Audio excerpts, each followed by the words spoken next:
Welcome to Clued in Mystery. I'm Sarah. And I'm Brooke, and we both love mystery. Hi, Brooke. Hi, Sarah. Can you believe that we're almost to the end of another season of Clued in Mystery? No, I can't. It's time for our summer TBR lists. Yes, already. Do you want to kick us off? Yes, I will. But before I do, I just feel like I want to say that, like everyone, Sarah and I both feel like there's always more to read. And every time we go on the internet or on a social media site, we're going to find another book that looks great and we put it on our quote unquote TBR list.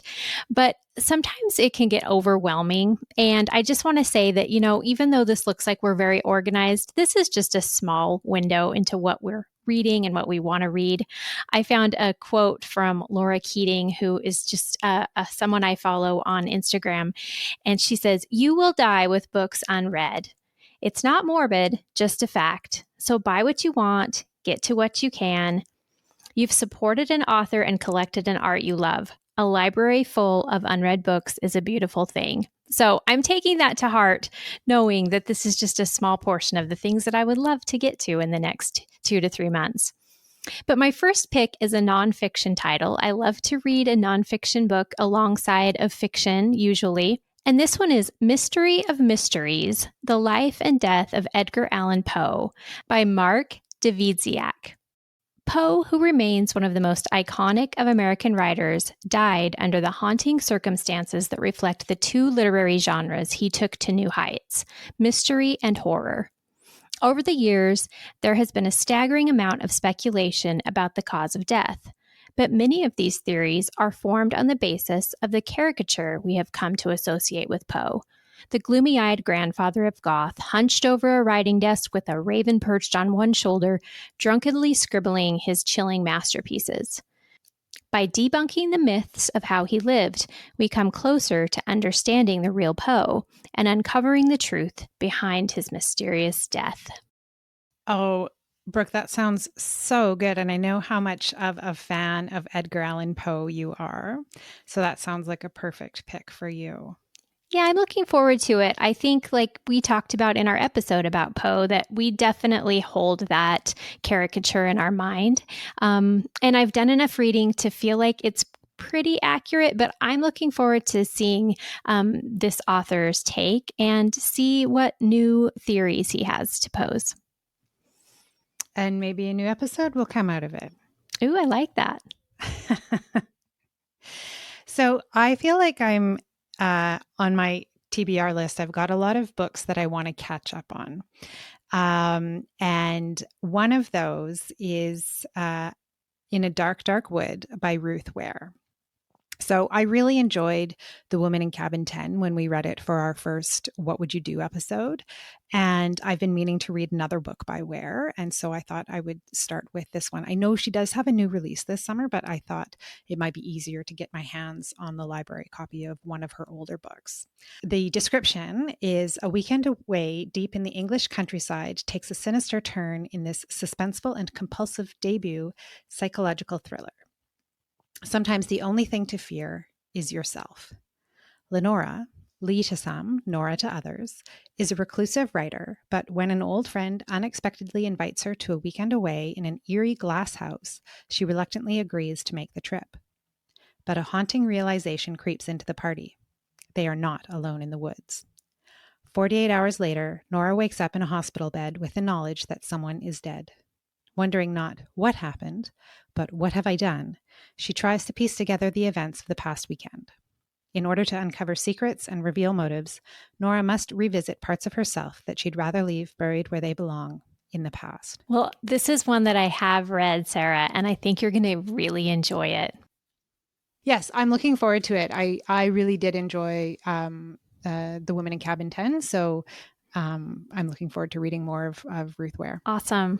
So my next pick is, I'm calling it Instagram Made Me Do It. As I said, I find things all the time. And this one is Murder Your Employer by Rupert Holmes. From Edgar award-winning novelist Rupert Holmes comes a diabolical thriller with a killer concept: the McMaster's Conservatory for the Applied Arts, a fantasy academy laid out like a combination of Hogwarts, Downton Abbey, and a White Lotus-style resort dedicated to the art of murder, where students study how to delete their most deserving victim. So I have seen this referred to in some comments of sort of, this has this Lemony Snicket feel for adults, and I'm just really excited about it. That sounds terrific. And yeah, I've seen that, and I did think about adding that to my list. So I'm looking forward to hear what you have to say about that. So the next on my list is another catch-up title, and several times, Brooke, you've talked about Sue Grafton being one of your favorites, and I haven't read any of her Kinsey Malone series, so I thought I would remedy that this summer by starting with A is for Alibi.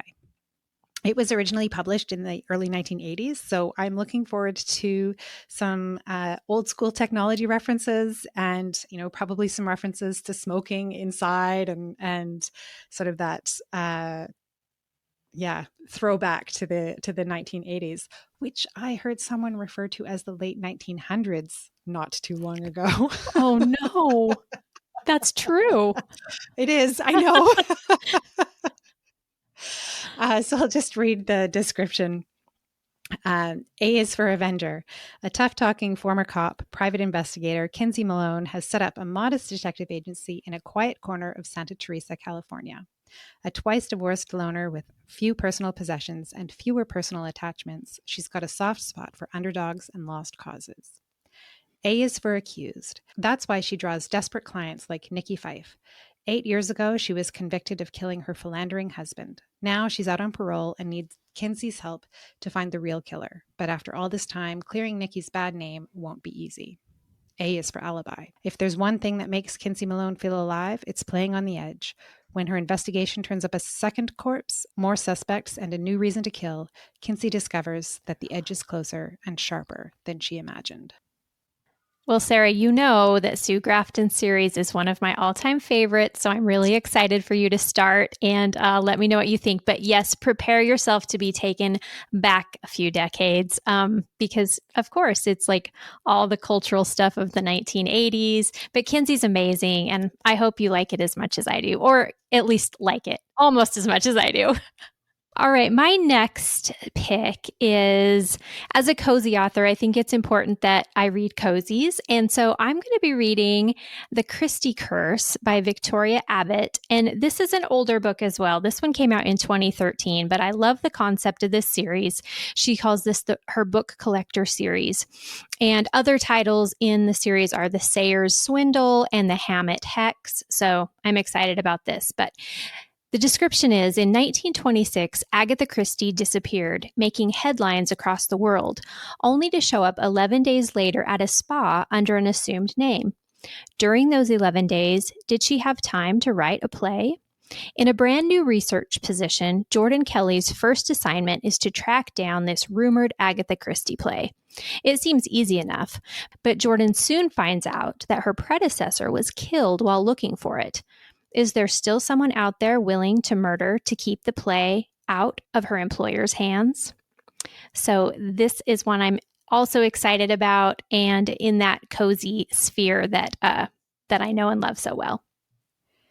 Oh, Brooke, that sounds really fun. And the whole series sounds like it's pretty fun. Mm-hmm. Yeah, I think it'll be a great one. And maybe when I read throughout our upcoming TBR lists and keep you guys posted. Cool. Well, so next on my list is so the last of my catch-up picks, and this happens to be by Agatha Christie. I'm trying to slowly make my way through her canon in no particular order, so I just kind of randomly picked. And I'm going to try and read Murder in Mesopotamia. So when Amy Leatherin travels to an ancient site in the Iraqi desert to nurse the wife of a celebrated archaeologist, events prove stranger than she has ever imagined. Her patient's bizarre visions and nervous terror seem unfounded, but as the oppressive tension in the air thickens, events come to a terrible climax in murder. With one spot of blood as his only clue, Hercule Poirot must embark on a journey across the desert to unravel a mystery which taxes even his remarkable powers. Oh, that'll be a great one, Sarah. And fun one to read in the summer months because it'll evoke those summer vibes. I think so, yeah. I'll have to make sure that I'm somewhere really hot when I'm reading it. So my next pick, as you say, Sarah, we're both working our way through the Agatha Christie canon. And so I have not read a lot of Miss Marple. I would say I've watched more Miss Marple than I've read. So I'm going to put 450 from Paddington on my list. This is the 8th Miss Marple in the series of those books. For an instant, the two trains ran side by side. In that frozen moment, Elspeth McGillicuddy stared helplessly out of her carriage window as a man tightened his grip around a woman's throat. The body crumpled. Then the other train drew away. But who, apart from Mrs. McGillicuddy's friend Jane Marple, would take her story seriously? After all, there are no other witnesses, no suspects, and no case, for there is no corpse, and no one is missing. Miss Marple asks her highly efficient and intelligent young friend, Lucy Ilisbarrow, to infiltrate the Krakenthorpe family, who seem to be at the heart of the mystery, and help unmask a murderer. I love this story's premise for so many reasons, and I'm really looking forward to this one. It sounds like a great pick, Brooke. And yeah, I hope you really enjoyed. I don't think I've read it either. I have seen television adaptation of it, though. Mm-hmm. Yeah, it's going to be a great one, I think. Okay, so my nonfiction pick, I've actually read parts of this book, but I wanted to get through the whole thing this summer. And so it is Martin Edwards' Life of Crime, Detecting the History of Mysteries and Their Creators, which was released in 2022. In the first major history of crime fiction in 50 years, The Life of Crime, Detecting the History of Mysteries and Their Creators, traces the evolution of the genre from the 18th century to the present, offering brand new perspective on the world's most popular form of fiction. Author Martin Edwards is a multi-award-winning crime novelist, the president of the Detection Club, archivist of the Crime Writers Association, and series consultant to the British Library's highly successful series of crime classics, and therefore uniquely qualified to write this book.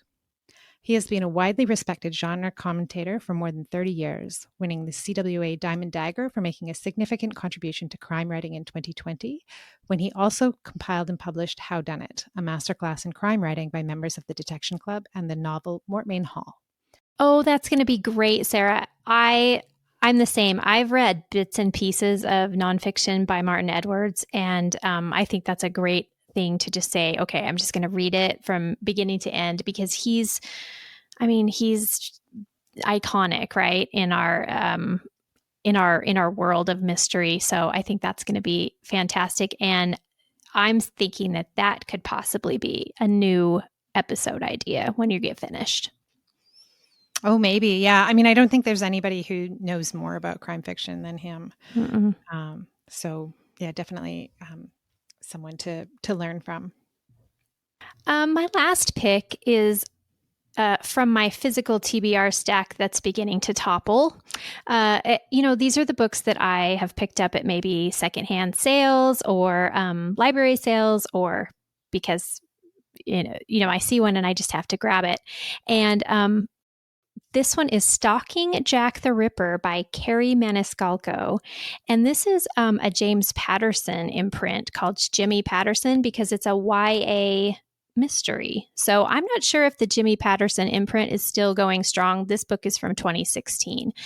But 17-year-old Audrey Rose Wadsworth was born a lord's daughter with a life of wealth and privilege stretched out before her.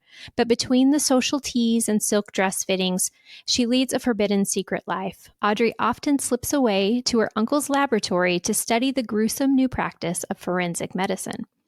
When their investigation into a string of savagely killed corpses drags Audrey into the search for a serial murderer, the safety of her sheltered world is questioned. The story's twists and turns, augmented with historical photos, will make this dazzling debut novel impossible to forget.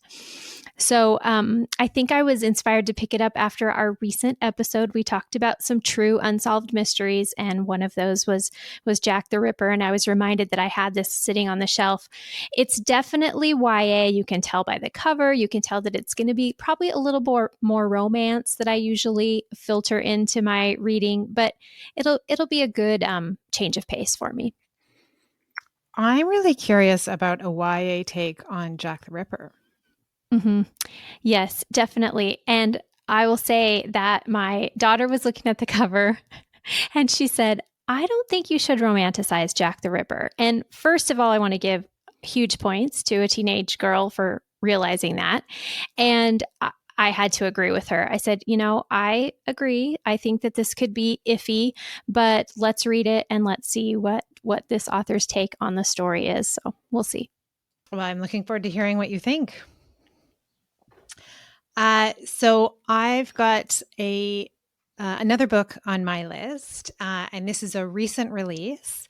And so I loved the first book by this author. Her name is Angeline Boulley. I loved her first book, Firekeeper's Daughter, when I read it last year. The mystery was really compelling, but the themes that it touched on were family, identity, and one scene even had me crying happy tears. So I'm really hoping that this book is just as moving. So the book is Warrior Girl Unearthed. Perry Firekeeper Birch was ready for her summer of slack, but instead, after a fender bender that was entirely not her fault, she's stuck working to pay back her Auntie Donis for repairs to the Jeep. Thankfully, she has the other outcasts of the summer program, Team Misfit Toys, and even her twin sister, Pauline. Together, they ace obstacle courses, plan vigils for missing women in the community, and make sure summer doesn't feel so lost after all. But when she attends a meeting at a local university, Perry learns about the Warrior Girl, an ancestor whose bones and knife are stored in the museum archives, and everything changes. Perry has to return Warrior Girl to her tribe. Determined to help, she learns all she can about NAGPRA, the federal law that allows tribes to request the return of ancestral remains and sacred items. The university has been using legal loopholes to hold on to Warrior Girl and 12 other Anishinaabe ancestors' remains, and Perry and the Misfits won't let it go on any longer. Using all of their skills and resources, the Misfits realize a heist is the only way to bring back the stolen artifacts and remains for good. But there is more to this repatriation than meets the eye as more women disappear and Pauline's perfectionism takes a turn for the worse. As secrets and mysteries unfurl, Perry and the Misfits must fight to find a way to make things right for the ancestors and for their community. Oh, that sounds really good, Sarah. And I remember how much you loved the first book in that series. And this one sounds just as good. I love that, it has so many, it has a lot of deep meaning, which we don't always get in mystery fiction, but also a lot of fun because you and I both love a good heist story. Absolutely. And this is, this is a YA. So, how much I like YA as well. Mm-hmm. And so, Brooke, I've got one more on my list. And this is The Cameo Secret by you. Oh, Sarah. So I'll just read. I know you're familiar with this, but our listeners probably haven't come across the book description yet. When 12-year-old Jessie Johnstone's insatiable curiosity leads to her parents' separation, she's determined to make things right. But her mission to reunite them is derailed when she stumbles upon an antique cameo necklace revealing a scandalous town legend. Now Jessie must navigate the treacherous waters of middle school, outwit the adults who want the necklace for themselves, and face down the mean girls who stand in her way, all while trying to save her family. With a twerpy boy crushing on her and secrets swirling around her at every turn, Jessie must summon all her courage and cunning to reunite her parents before it's too late. Can Jessie uncover the truth behind the town legend and save her family from falling apart? Find out in this heartwarming tale of love, friendship, and the incredible power of a determined young snoop. I can't wait, Brooke. Oh, thank you so much. This book I wrote this book over 11 years ago, or right at 11. So this is definitely the first novel I ever finished. And it has a very, very special place in my heart. I truly feel like these are real kids. And I feel like when this book comes out, they get to come to life, which is very hokey, but I'm just thrilled about this one. And it makes me really happy to know that you're going to be reading it, Sarah. Well, everyone, if this has inspired you to read any of the same books that we have on our TBR list this summer, we would love to hear what you have to say about them. You can reach out to us via email at hello@cluedinmystery.com. And we're on social media at @cluedinmystery. And we would love to have a conversation with you about the books. We'll be wrapping up our thoughts of them when we come back after a short summer break. Until then, we hope everybody has a great summer. And we will be re-releasing some episodes occasionally throughout the summer. So for today, thank you for joining us on Clued in Mystery. I'm Brooke. And I'm Sarah. And we both love mystery. Clued in Mystery is produced by Brooke Peterson and Sarah M. Stephen. Music is by Shane Ivers at silvermansound.com. Visit us online at cluedinmystery.com or social media at Clued in Mystery. If you liked what you heard, please consider subscribing, leaving a review, or telling your friends.